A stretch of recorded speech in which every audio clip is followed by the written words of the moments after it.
Alright guys, Alex going from the stands here, joined by Josh Saunders after a very dominant victory here at the Kings Cup Grappling. So, look, obviously, throughout the match, you stayed controlled, you stayed tight, stayed patient, and then obviously the rear naked choke sort of presented itself.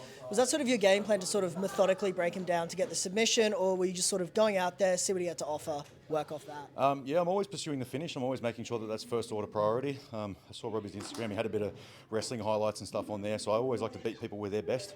So I took it upon myself to make sure that I got a couple of flash takedowns and really push the pace on the feet.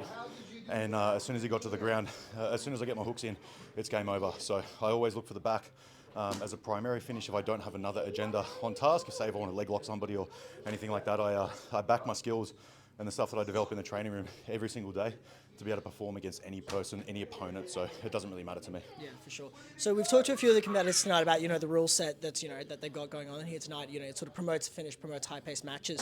Are you a fan of this sort of rule set, and would you like to see it implemented sort of in a more mainstream, jiu-jitsu competitions? I think ADCC rule set is the premier rule set. The scoring prowess and how difficult it is to score. You don't find matches that end up in heaps high scores like IBJJF.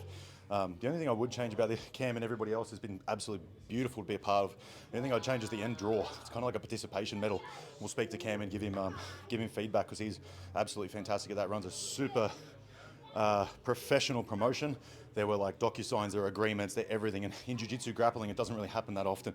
It's kind of a bit bootstrapped and that sort of thing. So I love the rule set. I think it's great. I think it promotes a lot of action. But unfortunately, when that is left to the last minute, maybe 8-2 would be a little bit better rather than 9-1. I think that would be a reasonable adjustment to like nullify those draws that are kind of a little bit how's it going. Yeah, for sure. And so, you set up there that, the goal is ADCC. The goal is to get back to Vegas. Obviously, we've got trials later this year, but are you looking to compete before then? And if so, where can we catch you? I'm going to be busy the whole time up there. I've got ADCC Open in Australia next weekend in Cronulla.